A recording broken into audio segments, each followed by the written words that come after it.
नमो ब्रह्मादिभ्यो ब्रह्म विद्या संप्रदाय कर्तृभ्यो वंश ऋषिभ्यो महद्भ्यो नमो गुरुभ्यः। सर्वोपप्लवरहितः प्रज्ञानघनः प्रत्यगर्थो ब्रह्मैवाहमस्मि ब्रह्मैवाहमस्मि।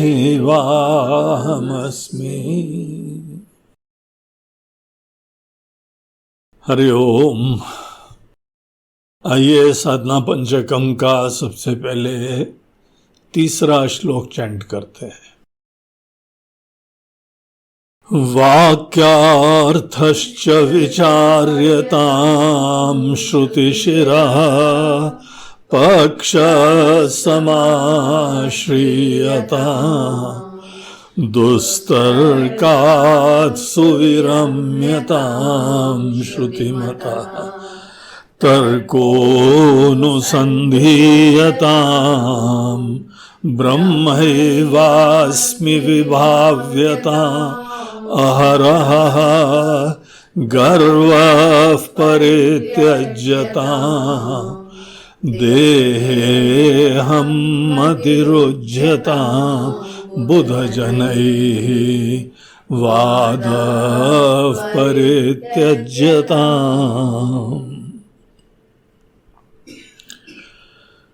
तो ये तीसरा श्लोक जो साधना पंचकम का चल रहा है, जैसे हमने कल बताया था कि जब गुरु के चरणों में बैठ के गुरु मुख से हमने महावाक्यों का श्रवण करा, उसके बाद श्रवण के बाद उपनिषद बताते हैं कि अभी इस ज्ञान को अभी पर्याप्त मत समझना, अभी एक यात्रा चालू हुई है।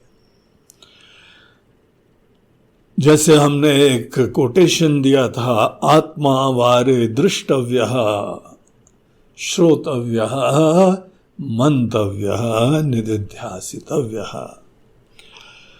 आत्मा के बारे में ज्ञान तो जरूर प्राप्त करने का निश्चय रखो, और सबसे पहले किसी ज्ञानवान व्यक्ति से सुनो।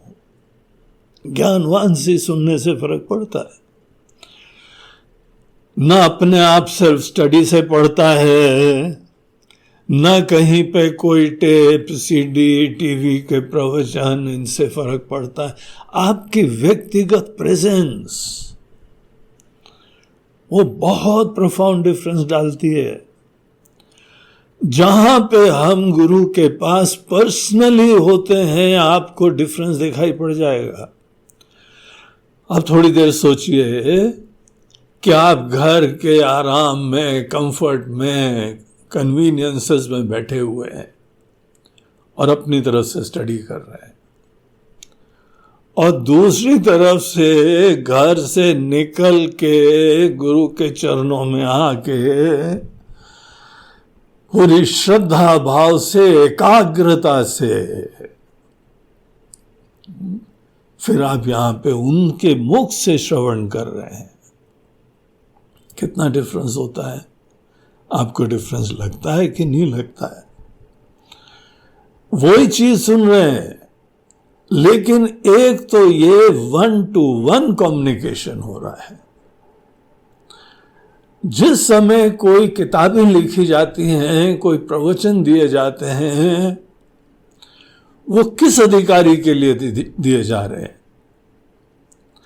अब यही गीता के ऊपर प्रवचन हमारे गुरुदेव देते थे, एक यंगस्टर्स के लिए दे रहे थे, बिल्कुल ही नोवाइसेस के लिए दे रहे थे, कभी फॉरेनर्स के लिए दे रहे हैं, कभी वृद्ध लोगों के लिए दे रहे हैं, कभी डायनेमिक कोई अनेकों एग्जीक्यूटिव्स जो चैलेंजेस से जूझ रहे हैं उनके लिए दे रहे हैं, या कोई बहुत ही सिंसियर मुमुक्षु लोगों के लिए दे रहे हैं। अधिकारी भेदात उपदेश भेदा, ये सिद्धांत है। कोई भी कंपैशनेट टीचर सदैव जो वहां पे स्टूडेंट होगा उसके हिसाब से ही बताएगा। और इसीलिए उन्होंने जो बताया है वो बाकी उपदेशों में कोई टेप रिकॉर्डर की तरह वही रिपीट नहीं होएगा। अगर आपको अनुभव नहीं है तो आप देखिए जाके, ये सब चीजें डायरेक्टली अनुभव करने की बातें हैं। हम बहुत विद्वानों की बात कर रहे हैं, उनसे चर्चा कर रहे हैं, तो वहां पे आपका जो भी प्रतिपादन है उसमें बहुत डिफरेंस हो जाता है। तो टीचर जो स्टूडेंट सामने विद्यमान है उन स्टूडेंट्स को देख के उनको स्टडी कर लेते हैं। उनकी सिंसेरिटी, उनकी जिज्ञासा, उनका डिसिप्लिन, उनकी एकाग्रता, अनेकों चीजें दिख जाती हैं किसी को भी। इनको भी दिख जाती हैं, आपको भी दिख जाएगा। और ये जब हमारे सामने एक सेट ऑफ स्टूडेंट्स विराजमान हैं, उनके लिए उसी समय कस्टमाइज्ड कोई उपदेश होता है। आप यहां किसी भी स्वामी जी के, हमारे आप लेक्चर देख लीजिए, हमने गीता के ऊपर कितनी बार चर्चाएं करी हैं और हर प्रवचन को लीजिए वो अलग है। हमारे बॉम्बे के एक सज्जन बहुत ही डिसिप्लिन के साथ हमारे सब प्रवचन सुनते थे। वो आगे बोलते थे, स्वामी जी इस बार तो आपने नई चीज बताई है। एक सज्जन तो यहां तक बोलते हैं, गुरु जी यू हैव इम्प्रूव्ड। आप पहले बहुत ही सिंपल बताते थे, अब आप काफी गंभीर बातें बताते हैं। You have improved. हमें बोला थैंक्स फॉर द कॉम्प्लीमेंट। दरअसल यही चीज हम आपको पहली बार बताते तो ये सब आपके पल्ले नहीं पड़ता। So we have to be very compassionate, very alert, very attentive. जहां पे हम इन सब चीजों में बहुत सजग रहेंगे तो ही तो जाके वहां पे कम्युनिकेशन होगा। गुरु कोई टेप रिकॉर्डर थोड़ी है। आप हमारे प्रवचन सुनिए, हमारे गुरुओं के सुनिए, हमारे आचार्यों के सुनिए, बिल्कुल डिफरेंट होएगा। और आप कंपैरेटिव स्टडी करिए, देखिए ये गुरु जी ने कहा है, उनके गुरु जी ने क्या क्या है, उनके शिष्य ने उन्होंने क्या कहा है। You are in for a surprise. आपको लगेगा ही नहीं कि उनके शिष्य हैं ये, क्योंकि उनकी बात यहां पे बोल ही नहीं रहे हम। तो ये सब चीजों को समझो, ये टीचर्स ही समझेंगे। और जो टीचर्स नहीं है उनको बताना पड़ता है कि जाओ बेटा वहीं पे उनके चरणों में बैठ के सुनो जाके। वो ताड़ जाते हैं तुम्हारी अकल को, वो ताड़ जाते हैं तुम्हारे संशयों को, तुम्हारे लेवल को। वो भले ताड़ का आनंद होते हैं। और वो समझ के फिर उसके उपरांत आपको उपदेश देते हैं। और जब कोई अच्छी तरीके से शिष्य को समझ जाता है, इसीलिए वो परंपरा थी जो हमने बताया था ना, तत्पादुका सेव्यता।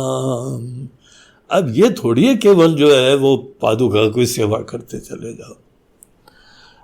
पादुका की सेवा विनम्रता से रहने का सूचक है। और वहां आपके जो है ना सब पैथोलॉजिकल टेस्ट चल रहे हैं।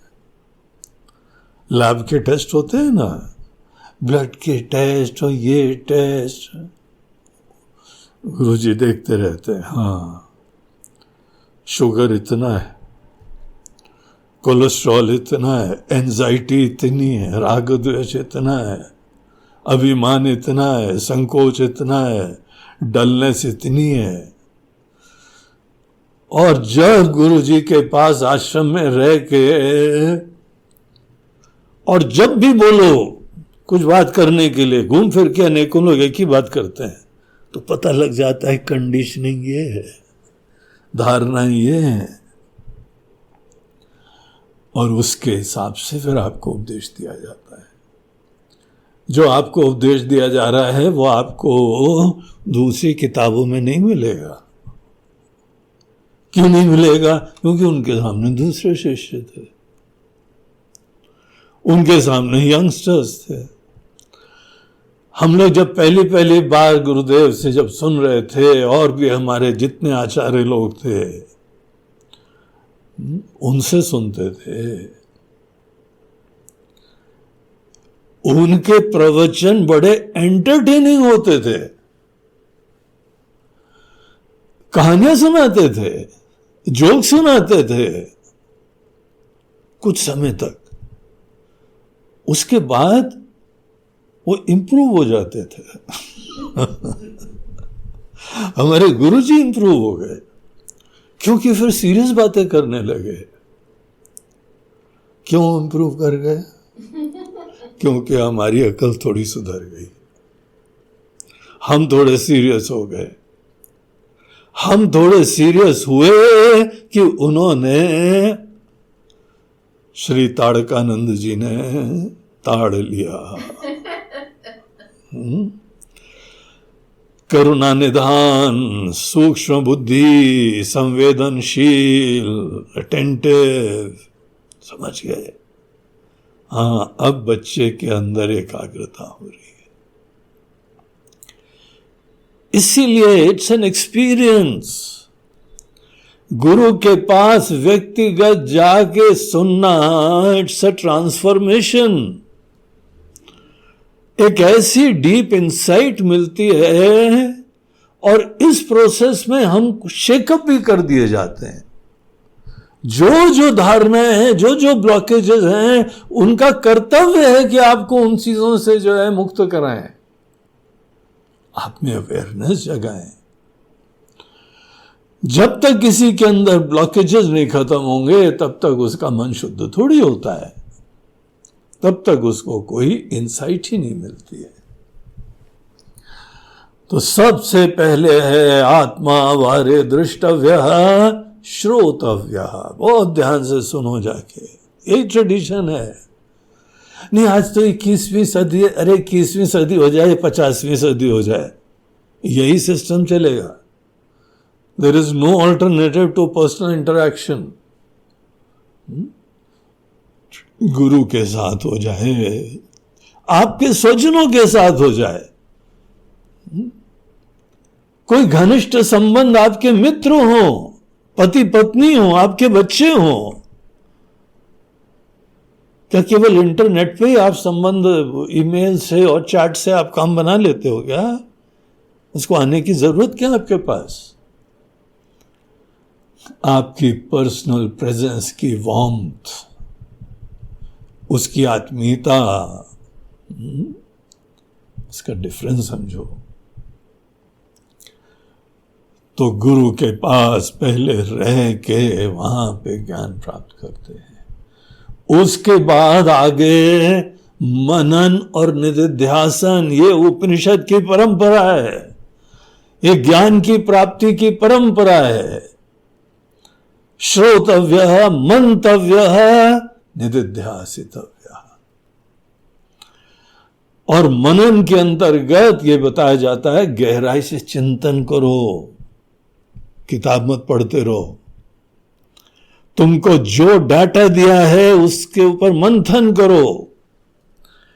एक उपनिषद तो यहां पे एग्जाम्पल देते हैं अरणी का। अरणी होती थी यज्ञ में, लकड़ी को अच्छी तरीके से मथ के आग जलाई जाती थी, आज भी जलाई जाती है। जो बहुत ही पारंपरिक ढंग से यज्ञ करते हैं वो माचिस से अग्नि नहीं जलाते हैं, मंत्र जपते हुए वो मथते हैं लकड़ी को, और उस अग्नि से वहां दिव्य भावना रखते हैं, और तब जाके अनुष्ठान करते हैं। तो ये जैसे हम लोग मथते हैं, वैसे ही जो बात कही जा रही है मथो, चिंतन करो, विचार करो। एक तरफ से हमारी धारणाएं अभी तक की हैं, और एक तरफ की एक नई दृष्टि दी जा रही है। वाक्यार्थश्च विचार्यताम्,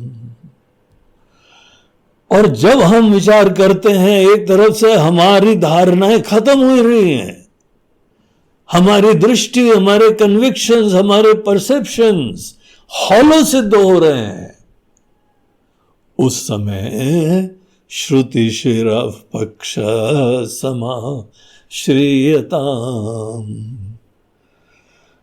वहां पे अगर या तो अपने ही धारणाओं के प्रति अभिमान रखो और बस ये हमारी सोच, हमने ऐसे ही सोचा हुआ है, किसी को क्या मतलब है, मन ही मतलब है, बैठे रहो। जो ज्ञान प्राप्त करना चाहता है उसको बता रहे हैं कि तुम्हारी जो धारणाएं हैं वो अविचार से आई है, वो देखा देखी में आई है, फैसिनेशन से आई है। तुम्हारे जो लक्ष्य हैं वो भी एक धारणा मात्र है, राग से प्रेरित है। हमारे स्टेटमेंट्स को इंक्वायर करो, तुमको चैलेंज है, जो जो तुम्हारी धारणा है, तुम्हारी आइडेंटिटी, तुम्हारी इंडिविजुअलिटी, गुरु लोग ये गेरू वस्त्र क्यों पहनते हैं? ये अग्नि का है रंग। अग्नि जो है सब धारणाओं को भस्मीभूत करती है। यहां पे ज्ञान की ये ट्रेडिशन, ज्ञान की परंपरा सब अज्ञान और मोह को भस्मीभूत करने के लिए होती है, और वो भी बड़े प्रेम से, युक्ति से समझा के। लेकिन अवेलेबिलिटी आपकी होनी चाहिए, उपलब्धता होनी चाहिए, ओपननेस होनी चाहिए, जैसे शास्त्रार्थों में होती थी। शंकराचार्य जी का एक प्रसंग आता है कि वो उन दोनों के बहुत प्रसिद्ध कर्मकांडी मीमांसा के विद्वान शंकराचार्य जी ज्ञान से मुक्ति की बात बता रहे थे, और वो प्रोपगेट कर रहे थे कि नहीं, कोई न कोई पूजा यज्ञ आदि कर्म से जो है पुण्य अर्जन होता, उससे मुक्ति होती। तो दोनों के बीच में विचार हुआ कि हमको आपसे शास्त्रार्थ करना है, आप अपने पक्ष को गहराई से बताइए, हम सुनना चाहते हैं, और हम अपने पक्ष को रीजनिंग के साथ बताएंगे, और जो भी कन्विंस्ड हो जाएगा वो उसका शिष्य हो जाएगा। हम रेडी हैं अपनी धारणाएं छोड़ने के लिए, हम रेडी हैं अपना संप्रदाय छोड़ने के लिए, हम रेडी हैं आपके विचारों को आत्मसात करने के लिए। देखो, इस स्पिरिट में ज्ञान होता था, चर्चा होती थी। और मंडन मिश्र के उस प्रसिद्ध शास्त्रार्थ में उनकी पत्नी को जज बनाया गया। शंकराचार्य जी ताड़कानंद थे, ताड़ गए। कितनी अलर्ट है, कितनी बुद्धिमत्ता है उसमें, कितनी तटस्थता है। तो उन्होंने खुद ही अपनी तरह से प्रपोज करा, इस शास्त्रार्थ में जज कौन होगा। इससे पहले मंडन मिश्र कुछ बोले, उन्होंने बोला कि हम प्रस्ताव रखते हैं कि आपकी पत्नी को जज बनाया जाए। He was shocked। बोला, आप समझते हैं क्या बोल रहे हैं? अगर बाय द वे हम हार जाएंगे तो हमारी पत्नी है, ये पति को थोड़ी छोड़ेगी। बोला, नहीं, हम समझ गए, इसको हम समझ देख रहे हैं, कितनी ऑब्जेक्टिव है, कितनी बुद्धिमान है, कितनी ऑब्जर्वेंट है, ये सच ही बोलेगी और ये निष्पक्ष रहेगी। तो उन्होंने बोला, है बड़ा साहसी है भाई, चलो स्वीकार करा। और फिर शास्त्रार्थ चालू हुआ। फाइनली मंडन मिश्र ने स्वीकार कर लिया कि आपका जो सिद्धांत है वो सही है। हमारी सोच में कोई ना कोई खोट है। तो उन्होंने सरस्वती के तरफ देखा, वो जो लेडी थी जज, उन्होंने भी निष्पक्ष रूप से बताया कि ये शंकराचार्य जी सही बोल रहे हैं, आप गलत हैं। और बोला भगवान समझ लो, तुमको छोड़ के जाएंगे, इनके शिष्य बन जाएंगे। उन्होंने बोला सत्य के पथ पे ही चलना चाहिए। तो यहां आपका कर्तव्य पूरा हो गया है, चलो शिष्य बनो। उन्होंने घर छोड़ दिया, रिश्ते छोड़ दिए, पत्नी छोड़ दी, नाम छोड़ दिया, रूप छोड़ दिया, शंकराचार्य जी के चरणों में शरणागत हो गए। उसी समय वहां नर्मदा तट पे, ये मंडलेश्वर की बात है,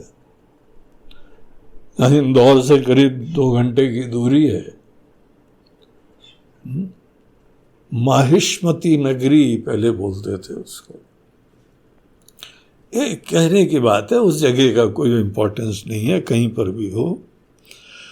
लेकिन मंडन मिश्र जी उनके शिष्य बन गए, उनके साथ चले गए और आगे चल के वो ही श्रृंगेरी पीठ के आचार्य बने। बहुत अच्छे स्टूडेंट बने कि 4 पीठों में से एक पीठ का उनको आचार्य बनाया गया। ऐसे लोग हुआ करते थे, ऐसे लोग ज्ञान प्राप्त करते हैं। हमारे मन के अंदर कोई आग्रह, हमारे अंदर नोशंस, हमारे अंदर कन्विक्शंस, हमारे अंदर धारणाएं, अरे सत्य के पथ पे चलना है तो सब पे प्रश्न चिन्ह लगाओ, खुद इंक्वायर करो, गहराई से विचार करो, अपना भी विचार, और जो विचार यहां दिया जा रहा है उसके ऊपर भी विचार करो, अलर्टली विचार करो। और उसमें भी विचार करते हुए जब जब मन के अंदर शंका आए तो एक सिद्धांत दिया जाता है, जब जब दुराहे के ऊपर खड़े हो, एक तरफ से कोई अन्य विचार है, संसारी विचार है, यहां तक कि कहा जाता है स्मार्त विचार भी हो, स्मृतियों के द्वारा प्रतिपादित विचार भी हो, और श्रुति के द्वारा प्रतिपादित विचार अलग हो। ये वो ट्रेडिशन है जहां पे सुझाव दिया जाता है कि श्रुति के पक्ष को स्वीकार करो और स्मृति के पक्ष को छोड़ो। स्मृति बोलते हैं पुराण आदि, पुराण है, महाभारत है, इतिहास है, रामायण है, भागवत है, ये सब स्मृति ग्रंथ हैं, और श्रुति वेद है। अगर बाय द वे आपको कोई विरोध दिखाई पड़े, वैसे तो अध्ययन की प्रक्रिया में एक समन्वय का अध्याय आता है। समन्वय में हम लोग रेजोल्यूशंस करते हैं, रिजॉल्व करते हैं एपरेंट कॉन्ट्रडिक्शंस को, और इसीलिए जो ज्ञानवान है उनको विरोध नहीं दिखाई पड़ता है। लेकिन अगर आपको दिखाई पड़े तो आचार्य ने यहां सूत्र दिया, श्रुति शिरः पक्ष समा श्रीयताम। श्रुति के द्वारा प्रतिपादित पक्ष का आश्रय लो और दुराग्रह मत करना। दुराग्रह बोलते हैं दुस्तर्क। जो धारणाएं हैं, जो नोशंस हैं, उसको प्रूव करने में अपनी एनर्जी मत लगाना, उसको एनालाइज करने के लिए अवश्य सोचना। जब आदमी के मन के अंदर कोई धारणा है और वो धारणा को प्रूव करने की कोशिश कर रहा है, उसको दुस्तर्क बोलते हैं। आप कैसी भी रीजनिंग दीजिए, लेकिन आपका ऑब्जेक्टिव क्या है? आपका ऑब्जेक्टिव, आपका पॉइंट ऑफ व्यू किसी तरह फॉर्म करना है। और जो एक दूसरा तरीका होता है, बोलते हैं नहीं, हमारा जो भी आज तक धारणा थी, आई एम ओपन माइंडेड, हम विचार करते हैं, हम उसको भी जो है काट पीट के देखना चाहते हैं, हम उसके भी रीजनिंग समझना चाहते हैं। जब तक कोई आदमी अपनी धारणाओं के ऊपर ऐसा ओपन माइंडेड होके विचार न करे, तब तक ट्रांसफॉर्मेशन नहीं होगा। आप अपने आप को प्रूव कर रहे हो, अर्थात वही क्यों नहीं रहोगे। आज कैसे हो, एक लिमिटेड इंडिविजुअल हो जिसके अंदर यह सोच है कि सुख बाहर से आता है, दुख बाहर से आता है। यहां जितने जीव हैं सब अलग अलग एंटिटीज हैं, ईश्वर भी आपसे अलग है, जगत भी आपसे अलग है, दूसरे जीव भी अलग हैं, ईश्वर भी अलग है, जगत भी अलग है। अगर यही आपकी धारणा है, इसको ही प्रूव करना चाहते हो, तो क्या होगा? You will remain like this, आप इसी तरह बने रहोगे। अगर यही चाहते हो तो क्या हमारा समय वेस्ट कर रहे हो भाई, खुश रहो। हम आपको आशीर्वाद नहीं देंगे, आपके लिए प्रार्थना करेंगे, भगवान विनाश के पथ पे जा रहा है, ही नीड्स योर हेल्प, आपकी बड़ी कृपा चाहिए। मृत्यो समृत्युमाप्नोति यह इह नानेव पश्यति, श्रुति का ये वचन है जो यहां भेद देखता है। जीव जीव में, जीव जगत में, जीव ईश्वर में। मृत्यो हो समृत्युमाप्नोति, बारंबार वो मरता रहेगा, वो एंडलेसली काल के चक्र में पड़ा रहेगा। आपको यही अच्छा लगता है तो मुबारक हो, किसी को क्या लेना देना। यहां आचार्य बोल रहे हैं वो दुस्तर्क का आश्रय मत लेना। दुस्तर्क अपने आप को प्रूव करने की बात है। अरे इतने बड़े ज्ञानी हो तो काहे गुरु के पास जाने और ज्ञान लेना। शिष्य बनना बहुत बड़ी चीज होती है। शिष्य बनना मतलब अपनी धारणाओं का हम पुनर्विचार और जो भी सत्य है उसको पकड़ने के लिए उपलब्ध हैं, और जो जो गलत है वो छोड़ देंगे, इंक्लूडिंग माय आइडेंटिटी। ऐसे रीजनिंग मत दो। एक संसार का पक्ष होता है, एक श्रुति का पक्ष होता है। श्रुति का पक्ष ये होता है कि आप दिव्य हो, आप पूर्ण हो, आप डिवाइन हो, आपके इन्फिनिट पोटेंशियल है, आप जन्म मरण से मुक्त हो, आप अजन्मा हो, अमृत हो, अविकारी हो, न बुढ़ापा है आपके अंदर, न मृत्यु की संभावना है आपके अंदर। ये दृष्टि दी जा रही है। और संसारी पक्ष क्या है?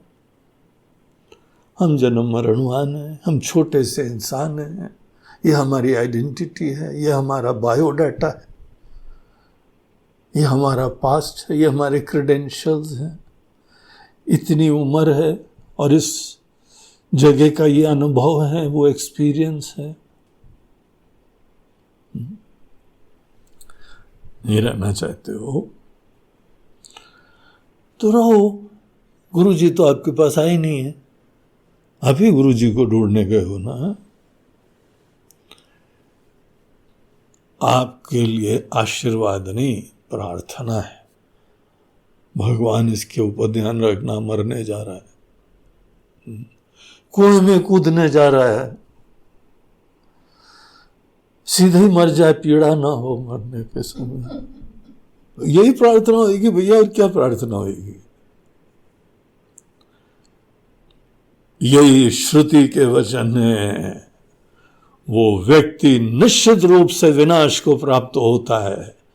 न फियर्स जाते हैं, न आकांक्षाएं जाती हैं, न सपने जाते हैं, न इच्छाओं का विराम होता है। इसलिए उन चीजों को प्रूव करने के लिए ऐसे लॉजिक जो हमारे परसेप्शंस, हमारे दृष्टिकोण प्रूव करना चाहते हैं। आचार्य बोलते हैं दुस्तर्कात् सुविरम्यताम्, ऐसे दुस्तर्क से, ऐसी रीजनिंग, जिन रीजनिंग का बॉटम लाइन ये है कि हम छोटे ही हैं। जो भी दुस्तर्क होते हैं उनका फाइनल कल्मिनेशन ये है कि बाकी सब हमसे अलग ही हैं। महाराज जी कोई नहीं सुनता है, हमारी बीबी भी नहीं सुनती है हमारी बात, अलग ही है वो, उसकी खोपड़ी अलग है, उसका दिमाग ही अलग है, कैसे एकता हो सकती। तो बोलते हैं भले कोई कितना भी अलग दिखाई पड़े, एक दृष्टिकोण होता है जहां पे भेद बुद्धि खत्म हो जाती है। हमको वो परस्यू करना है क्या? महावाक्य में यही बताया गया है। तो ये मैं समझ ला, हाँ क्लास ओवर, क्लास ओवर, गुरु जी से सुन के आ गए हम। बोलते हैं it's not the end, it's the beginning. किस चीज की बिगिनिंग है? हमारे अंदर गहराई से विचार की, श्रुति शिरफ पक्ष समाश्रियताम, श्रुति के दृष्टिकोण को अच्छी तरह चिंतन करने की, और वो टेंडेंसीज जो हम अपने अंदर अपनी ही नासमझी को, बेवकूफियों को, अपने मोहों को वैलिडेट करने की कोशिश करते हैं, सो दैट हम भी कुछ हैं।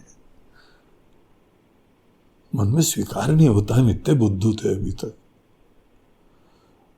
हम इतने तो बुद्धू नहीं थे महाराज जी, ये समझ देखिए, ये रीजन, वो रीजन, ऐसा रीजन।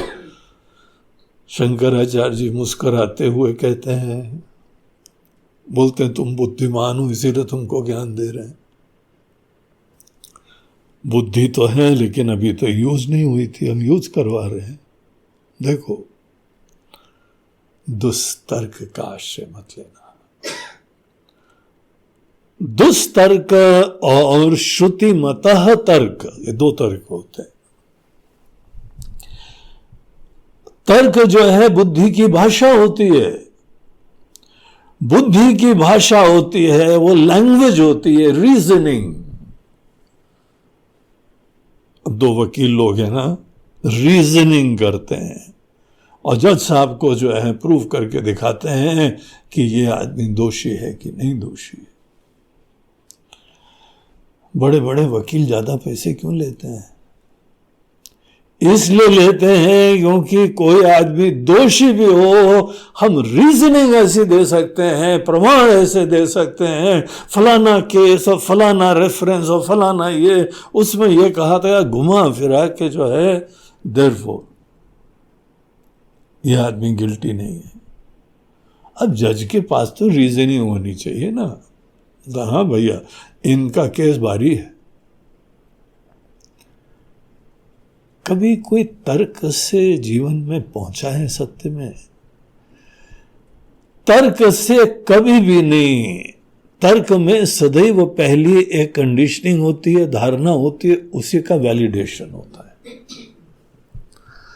आपने पक्ष तो पहले ले ही लिया है, और जो आपने पक्ष का आश्रय ले लिया है उसको केवल वैलिडेट कर रहे हैं, उसको प्रूव कर रहे हैं। देखिए जरा, विचार करके देखो,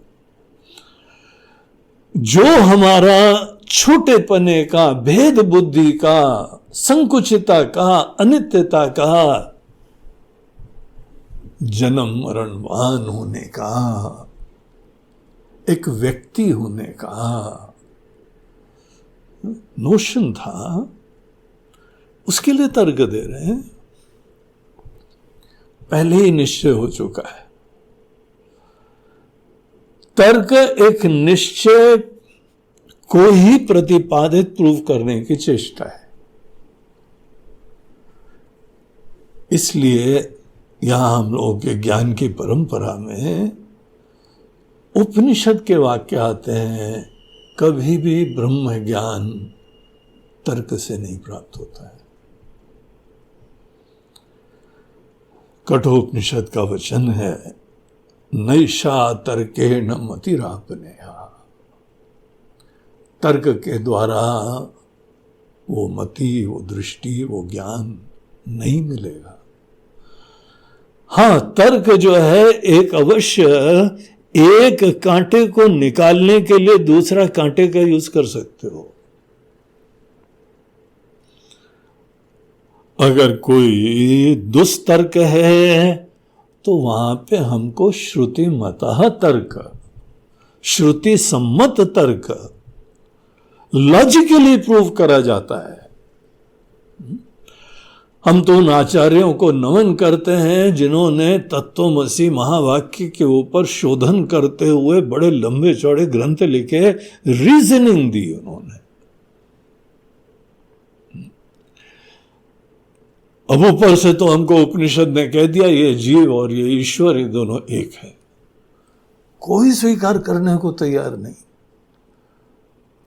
लेकिन कुछ विरले लोग थे, उन्होंने बोला श्रुति गलत नहीं बोल सकती, हमको श्रुति का पॉइंट ऑफ व्यू समझना है। एक ने तो द्वैत दर्शन ही बना लिया। बोला जब भी कोई जीव को ईश्वर से एक कहा जाए तो ये तो केवल उसकी स्तुति करी जा रही है। आप भी बोलते हो ना राजा बेटा बच्चों को, वो राजा थोड़ी हो गए। उसी भाव में आपको समर्थ बताया जा रहा है जीव। जैसे ईश्वर ने दुनिया बनाई है, आप भी दुनिया बनाने में समर्थ हो, आप भी चलाने में समर्थ हो। आपको ये महावाक्यों को इस प्रकार से इंटरप्रेट करना चाहिए। इसीलिए अनेकों लोग तो वही समझ के बैठ गए। और कुछ लोग बोला नहीं, इतनी बात तो हमको लगती नहीं है। हमको तो यहां दिखाई पड़ता है कि ये वेद ब्रह्म विद्या प्रदान कर रहे हैं, अद्वैत, अखंड, सत्यम ज्ञानम अनंतम, जो सत्ता है उसमें जगाने के लिए हमको ले जा रहे हैं। इसीलिए यहां पे कोई स्तुति उति नहीं हो रही है, जीव को शाबाशी नहीं दी जा रही है, जीव को मोटिवेट नहीं करा जा रहा है। मोटिवेशनल टॉक से कभी मुक्ति नहीं मिलेगी। मोटिवेशनल टॉक से आप जो हैं, आप पॉजिटिवली एटीट्यूड से युक्त होकर आगे बढ़ेंगे, लेकिन जो रहेंगे वैसे ही हैं, फंडामेंटली हम वही रहेंगे। अब या तो हम इंस्पायर होके चल सकते हैं, या तो हम डिसएंथ्यूज्ड होके जी सकते हैं, निरुत्साहित होके जी सकते हैं, या उत्साही होके काम कर सकते हैं, या पेसिमिस्ट होके जी सकते हैं, या ऑप्टिमिस्ट होके जी सकते हैं, निराशा से युक्त जी सकते हैं, या बहुत ही ज्यादा उत्साह उमंग से युक्त होकर जी सकते हैं, सकारात्मक दृष्टि से युक्त होकर जी सकते हैं। मोटिवेशनल टॉक्स में इतनी परिवर्तन होता है, एंड दे आर गुड। ये परिवर्तन एक दैवी गुणों से युक्त होने की बात होती है। जो लोग भी किसी को बहुत ही जो है सकारात्मक बना रहे हैं, पॉजिटिव बना रहे हैं, उनको नमन है, बड़ा अच्छा काम कर रहे हैं। एक आदमी निरुत्साहित है, बहुत ही ढीला ढाला है, उसको इंस्पायर कर रहे हैं। एक जीव ही है, खंडित है, छोटा है, छोटी दुनिया है, हम दो, हमारे दो, यही उसका बेसिस है, उसका फाउंडेशन, उसकी दुनिया ही उतनी है। लेकिन कम से कम उत्साह से काम तो करे। ये मोटिवेशनल टॉक्स का ऑब्जेक्टिव होता है। इसीलिए हम जो हैं बस थोड़े पॉजिटिव हो जाएं, क्रिएटिव हो जाएं, उत्साही हो जाएं। That's not the way of Vedanta. ये मुक्ति का पथ नहीं है, क्योंकि आप अपनी आइडेंटिटी, अपने फंडामेंटल्स क्वेश्चन तक नहीं कर रहे हैं। तो यहां पे आगे देखिए क्या कह रहे हैं आचार्य। आज का वचन क्या है, आज का सोपान क्या है? सोपान नंबर 20 एंड टॉक नंबर 21।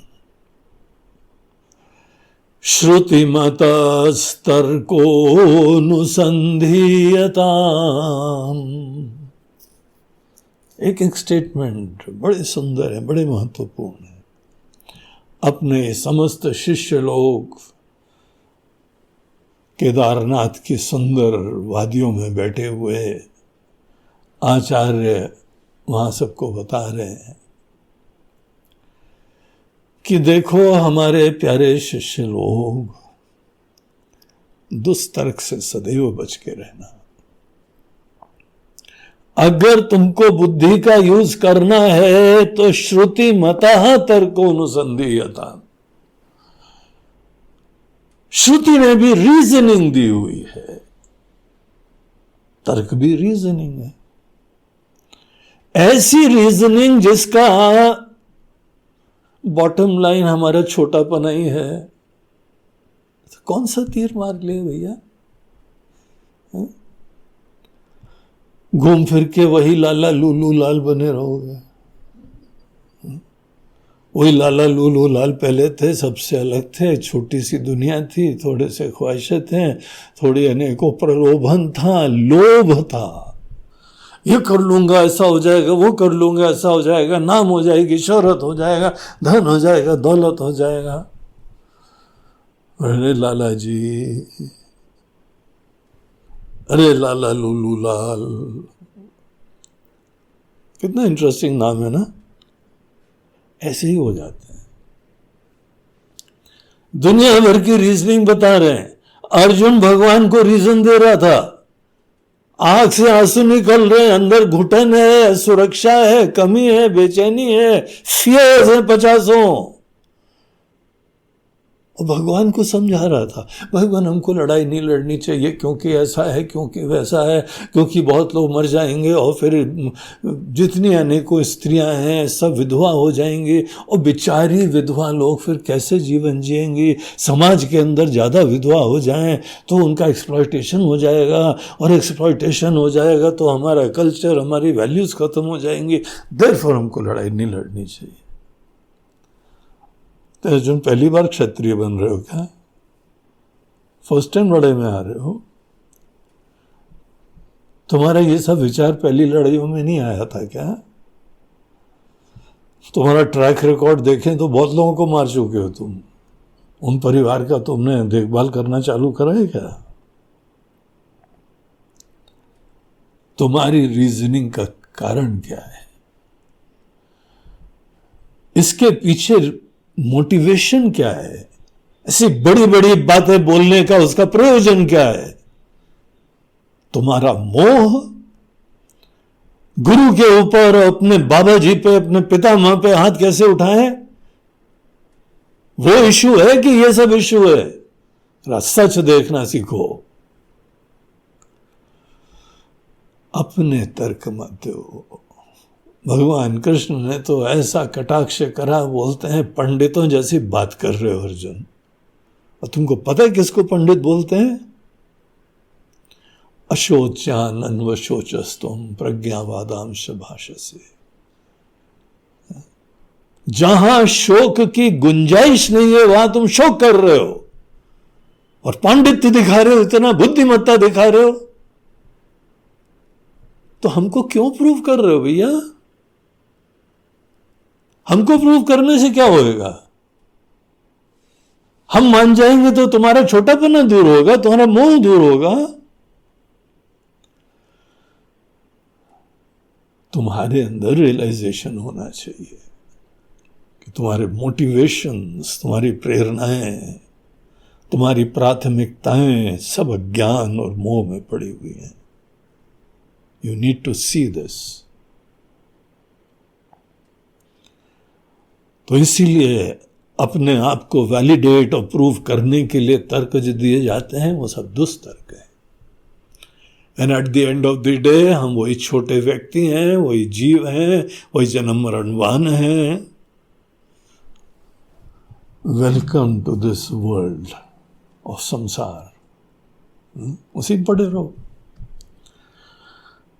जो लोग निकलते हैं वो लोग श्रुति के द्वारा सम्मत तर्क का आश्रय लेते हैं। विचार सोयम ईदृशः, इस तरीके से विचार करो। भेद दिखाई पड़ रहा हो तो भी ट्राई टू डिस्कवर, वो दृष्टिकोण देखो, जानो, जगो।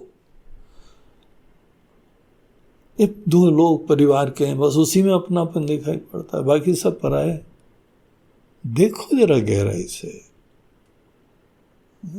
अभी हमारे पास एक सज्जन आए, उन्होंने एक प्रश्न पूछा, गुरु जी ये परिवार का क्या व्यवस्था है?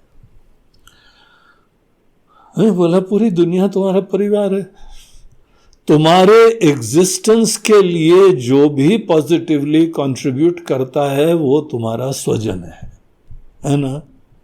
तुम्हारी माता जी, तुम्हारे पिताजी, तुम्हारे दादा दादी, नाना नानी, तुम्हारे वेलबींग के लिए ये लोग कंट्रीब्यूट करते हैं ना।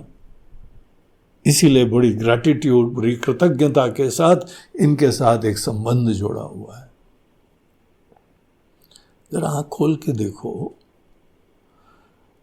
यहां हमारे देश और हमारी दुनिया, कितने सारे लोग तुम्हारी वेलबींग के लिए वर्क कर रहे हैं, हमारी सुरक्षा के लिए। हमारे शहर के जो भी लॉ एंड ऑर्डर का एक पूरा व्यवस्था है, कंट्री के अंदर सिक्योरिटी का पूरा इंफ्रा है, पूरी दुनिया के अंदर अनेकों सद्बुद्धि वाले लोग हैं, एनवायरमेंट की वेलबींग है, इतना काम कर रहे हैं कि कहीं पे जो है वहां ग्लोबल वार्मिंग हो रही है। आपको पता है अगर ग्लोबल वार्मिंग होती जाएगी हमारा क्या हाल होगा? ये दो लोगों का हाथ पकड़ के बैठे रहोगे, यही हमारा परिवार है, विनाश हो जाएगा। देखो जरा अनेकों शहरों की दुर्दशा से भयंकर बाढ़ होती चली जा रही है, कहां कहां घुसती चली आ रही है। अभी तो कुछ दिनों पहले बेंगलोर में देखो ऐसी बाढ़ आई, आईटी के प्रोफेशनल ट्रैक्टर में बैठ के ऑफिस जा रहे हैं, नाव में बैठ के जा रहे हैं। क्या हो रहा है? तुम्हारी दो छोटी सी दुनिया, हम दो, हमारे दो, कहां शरण लेंगे? अरे उनको अपना समझो, वो तुम्हारे परिवार के लोग हैं, जो पर्यावरण का देखभाल कर रहे हैं, जो खाना पीने की व्यवस्था कर रहे हैं, जो इंडस्ट्री की देखभाल कर रहे हैं, जो समाज की देखभाल कर रहे हैं, जो शासन कर रहे हैं, जो विश्व के कल्याण में लगे हुए हैं, सब हमारे परिवार के लोग हैं। हमारी वेलबींग के लिए वो लोग वर्क कर रहे हैं। अगर यही हमारा सिद्धांत है कि हमारी वेलबींग के लिए जो वर्क करें वही हमारा अपना है, इस कसौटी से दुनिया को देखो, the whole world is my family. यहां दुनिया की कितनी शक्तियां हैं जो हमारी वेलबींग के लिए काम कर रही हैं। क्या आपका नाम जोड़ना आवश्यक है? क्या आपकी दादी नानी ने बताया यह आपका कुल है, बस वो इंपॉर्टेंट है क्या? कब हम ग्रो करेंगे? ये छोटेपने का जो धारणाएं हैं उसके प्रति हमारा अभिमान खत्म होना चाहिए और सबके प्रति अपनापन होना चाहिए। अनेकों सामाजिक संस्थाएं हैं, सेवा करती हैं जाके, लेकिन हम एक बड़ी विडंबना देखते हैं, पहले केवल हम दो, हमारे दो के लिए जीते हैं, इसी में जीते जीते घुटन होने लगती है और अपनी ही ग्लानि दूर करने के लिए वंस इन अ मंथ जाके कहीं पे कुछ बांट के आ जाते हैं। और सेवा उन्हीं की करते हो जाके जिनको पराया समझे हुए हो। सोचो क्या चक्कर चल रहा है। हमारी ये छोटेपने की सोच कैसा विनाश उत्पन्न कर रही है। हर जीव के छोटेपने की सोच पूरे दुनिया के विनाश के लिए कारण है।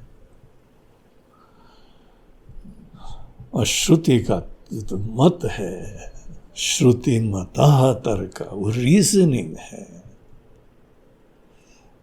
सबके अंदर दिव्यता है, सबका चोला नाम रूप का ही है। एक ही पंच महाभूत, उसके वजह से सबके चोले हैं। क्यों अपने नाम के पीछे पड़े हुए हो? नाम और रूप उपाधियां हैं। नाम रूप हमको कंडीशन कर देते हैं, हमारी सोच को वो प्रभावित कर देते हैं, संकुचित कर देते हैं। जो भी फैक्टर्स यहां पे हमारी संकुचितता के लिए निमित्त होते हैं उनको उपाधि कहा जाता है। आप भी सोचो, संकुचितता के अंदर कैसे फंस गए हैं। श्रुति ने हमको यहां पे स्पष्टता से बताया है। मुंडकोपनिषद में एक मंत्र आता है कि जैसे नदी समुद्र में जाती है, अपना नाम रूप छोड़ती है तो अनंत हो जाती है। तथा विद्वान नाम रूपाद विमुक्ता। उसी तरह विद्वान वो कंडीशनिंग एडजंक्ट्स, वो उपाधि जो हमको संकुचित करने की निमित्त होती है, उनसे जहां विद्वान मुक्त होता है, खुद ही अनंत हो जाता है। हमारा छोटापना भगवान की देन नहीं है, हमारे मोह के वजह से है। हमको खुद ऐसे विचार का आश्रय लेना चाहिए जो श्रुति सम्मत होता है। श्रुति मतस्तर्को अनुसंधीयता। पहले श्रुति सम्मत तर्क क्या होते हैं? देखो, जीव ईश्वर अलग अलग दिखाई पड़ रहे हैं, दुनिया मान रही है, लेकिन श्रुति सम्मत तर्क है कि आपने यहां पर और वहां दोनों के अंदर भिन्न भिन्न चीजें देखी। माया के द्वारा प्राप्त यहां भी चोला है, माया के द्वारा प्राप्त वहां भी चोला है। इस चोले के पीछे भी वही बिजली है, उस चोले के पीछे भी वही बिजली है। बिजली बिजली को देखो तो वहां क्या भेद है, कहां छोटा बना रहा। हमको जीव रहते कोई एक ईश्वरत्व का अभिमान नहीं दिया जा रहा है। पुराणों में अनेकों राक्षसों की कहानी आती है, हिरण्यकश्यपु आदि। वो छोटे ही थे, लेकिन अपने अंदर वो हवा हो गई कि हम तो ब्रह्म हैं, हमारे मंदिर बनाए जाए।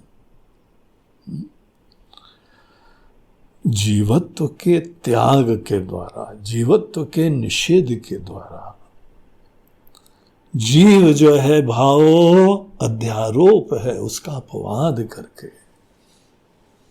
फिर अपनी नई आइडेंटिटी ग्रहण होती। जीव ब्रह्म नहीं बनता है, जीव भाव समाप्त हो जाता है, तब ब्रह्म भाव डिस्कवर होता है। यह श्रुति सम्मत विचार है। तो यहां पे आचार्य हमको जो है वो वार्न करते हैं कि ये टेंडेंसीज हमने बहुत में देखी है। उपनिषद ही बताते हैं, शंकराचार्य जी ने ट्रेडिशन चालू नहीं करा है, वो तो ट्रेडिशन को प्रॉपरली इंटेलिजेंटली उसको हमारे सामने प्रस्तुत कर रहे हैं। ये तो वेदों के अंदर आत्मा वारे दृष्ट है, वेद वाक्य है। श्रवण मनन निधिध्यासन से आत्मा को जानना होता है। हमारी धारणाएं हमारी धारणा को हम ही दूर कर सकते हैं। क्रिएट भी हम ही नहीं कर रहे। अब हम रस्सी को सांप देख रहे हैं, यह हमारी नोशन है, हमारी दृष्टि है। सांप है थोड़ी कि भगवान दूर करे। कहीं पे सांप होता तो भगवान दूर कर सकते थे, मदद भी कर सकते हैं। मगर तुम देख रहे उल्टा सीधा, तो तुम्हारी दृष्टि को ठीक करने की जरूरत है। श्रुतिमतस्तर्को नुसंधीयता, श्रुतिमत तर्क, उसका अनुसंधान करना चाहिए। अनुसंधान का मतलब पता है? हम लोगों की रिसर्च लैब्स को बोलते हैं अनुसंधान के संस्थान है। डीपली एनालिसिस, रिसर्च, बहुत ही डीप चिंतन, मेडिटेशन। मेडिटेशन मतलब ये नहीं आंख बंद करके बैठ जाओ मेडिटेशन कर रहे, पता नहीं क्या क्या नोशंस प्रचलित हैं। इसीलिए यहां पर भी श्रुति मता, जो श्रुति सम्मत तरीका, उसको समझो पहले और उसके ऊपर बहुत विचार करो। पता क्या प्रसाद मिलेगा? आप ब्रह्म हैं, हम ब्रह्म हैं, ये रियलाइजेशन। ऐसा प्रसाद प्राप्त करना हो तो ये ही पनघट की रास्ता है, डगर है। अगर नहीं ऐसे चलते हैं तो वही कहावत सार्थक होगी, बड़ी कठिन है डगर पनघट की। कठिन हम ही बना देते हैं, हम गहराई से विचार ही नहीं करते हैं, बहुत जल्दी समझ जाते हैं। हम यहाँ पे अनेकों प्रवचनों के भी कमेंट्स देखते हैं, लोगों ने अभी थोड़ा पढ़ा सुना और समझ गए। यार तुम इतना जल्दी समझ जाओगे तो फिर कैसे काम बनेगा? अनुसंधान करा तुमने? हमारी बात को क्वेश्चन करो, हमारी बात के ऊपर गहराई से चिंतन करो। तो शंकराचार्य जी यहां पे अनुसंधान की प्रेरणा दे रहे हैं। तो बहुत सुंदर, बड़े महत्वपूर्ण ये सब सूत्र हैं।